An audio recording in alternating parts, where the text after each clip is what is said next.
mga tugangs! Welcome back sa aking free promotion episode. Kung dati, ang napopromote ko ay mga small food businesses dito sa Naga City, this time, iba naman. Ito ang Villa Rosita Hotel sa Barangay Dinaga, Naga City. Ang Villa Rosita Hotel ay isang family-oriented and budget-friendly hotel. Hello sir, welcome to Villa Rosita Hotel sir. Then, pasok po. Dating isang maliit na hotel sa Concepcion, Pequeña na nagsimula noong September 2017 na may 14 rooms lamang.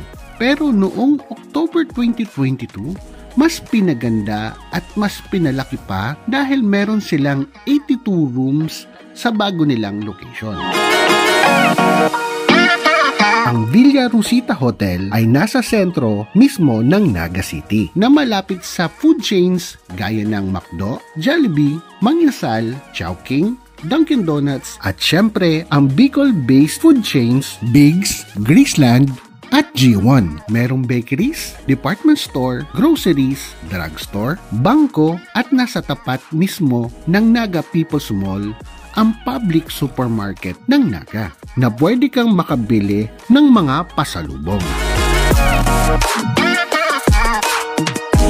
And syempre, hindi lang budget-friendly ang hotel na ito. Customer-friendly din ang mga staff dito. Hi sir, welcome to Villa Rosita Hotel. How may I help you today? Hi sir, ako po si Maika. Ako po ang front desk receptionist na mag-a-assist po sa inyo. Kung may tutulong. So, meron po kaming standard single room na good for 1 person, standard double room na good for 2, and mas maganda po ito sa mga couples natin dyan. And meron din po kaming standard twin na good for 2 with 2 single beds po. And our standard trio na good for 3 naman, pwede po ito sa mga friends, mga magkabarkada. And our family room, we have 2 types of family room po, which is the family of 4 room na good for 4 person and family of 6 na good for 6 person. Tawagin lang namin sir yung mag-assist sa inyo na room attendant. By the way, here's your key card po. Siya po si Sir Richard. Siya po yung mag-assist sa inyo, sir.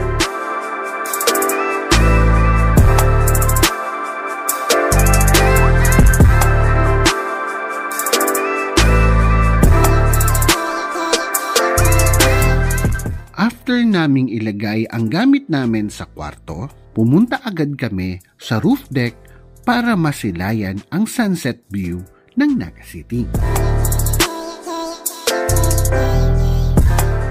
Hello mga tugangs! Good afternoon po sa inyong lahat at andito po kami ngayon sa Villa Rosita Hotel dito sa sentro ng Naga. Ngayon ay andito kami ngayon ni Sir Roger Malacio II, ang kasama po sa Rise Above Pilipinas dahil i-feature namin ang Villa Rosita Hotel. Ngayon, mag-i-stay kami ngayon overnight dito sa hotel na to at i-check namin kung gaano ba kaganda yung amenities, yung food, yung mga lugar at yung syempre yung sceneries. Makikita nyo naman ang ganda nung nasa likuran ko, Mount Isarob. So, mamaya mga tugangs, magkakaroon kami ng podcast. Abangan nyo yun sa aking Facebook page, yung podcast namin about po sa Love Confession. So, mamaya, check namin yung mga rules, papakita namin kung ano yung mga rates, yung hall, yung mga events hall, ipapakita namin sa inyo, maya-maya. So, abangan nyo po kung ano yung makikita nyo sa aming video. So, mamaya ulit mga tugangs! Ngayong February, meron silang bagong promo. Sa single room for 599 pesos, fully air-conditioned with Wi-Fi, Android TV, na pwede kang manood ng Netflix, HBO, YouTube, Disney Channel, at marami pang iba. Lahat ng rooms magaganda ang CR. May rain shower with hot and cold.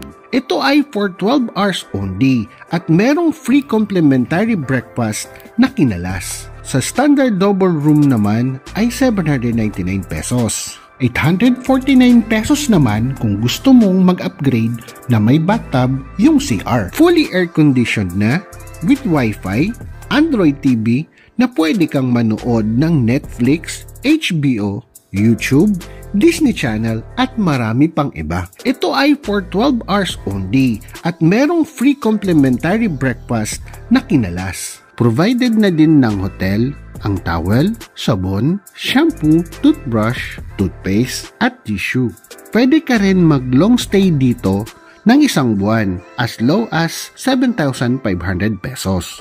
Dahil depende yan sa kukunin yung room. Meron din silang isang malaking function hall para sa malakihang event para sa wedding, debut, baptism, birthday, engagement, at mini concert. Sa 6 na maliliit na function halls, pwedeng-pwede sa mga government activities, corporates, trainings, at workshops. 100 up to 250 seating capacities ang mga function hall nila. Lahat ng function halls ay may mga sariling tables, chairs, sound system, projector, fully air-conditioned at soundproof pa.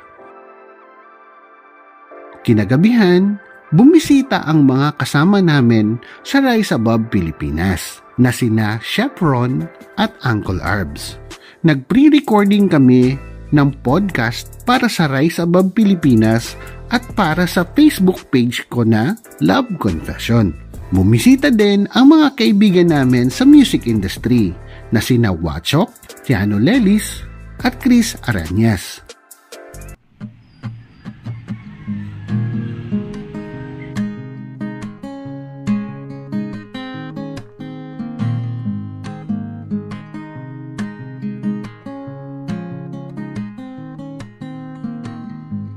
Diniliver na ang breakfast namin na tusilog at coffee, courtesy ng Villa Rosita Hotel. Pwede din kayong mag-order ng silog meals at kumain sa room nyo, or kumain ng breakfast sa lobby ng hotel.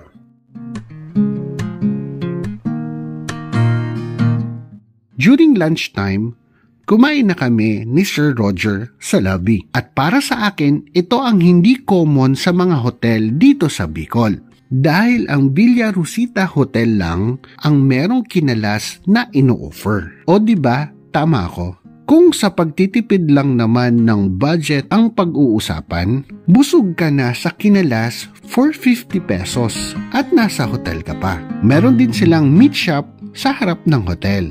Pwede kang bumili ng fresh pork meat dahil air-conditioned ang meat shop nila na mas mura pa sa iba. After mong mag-order, pwede mo itong ipaluto sa kitchen ng hotel. So, hindi mo na kailangan lumayo pa.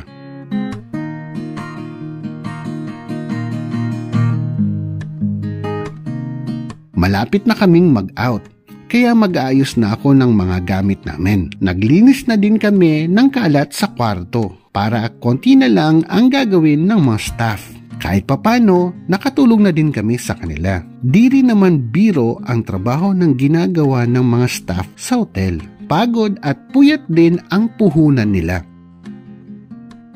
Overall, sobrang satisfied ako sa pagstay namin sa Villa Rosita Hotel. Definitely, highly recommended ito sa mga tourist na pupunta ng Naga City at syempre sa mga kapwa ko Bicolanos. Bago ko tapusin ang vlog na to, gusto kong magpasalamat sa mga sumusuporta sa akin.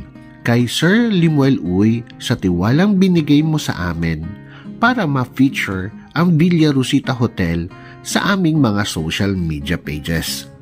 To Ma'am Pia Matzko, Sales and Marketing Head, for inviting us to experience the home away from home.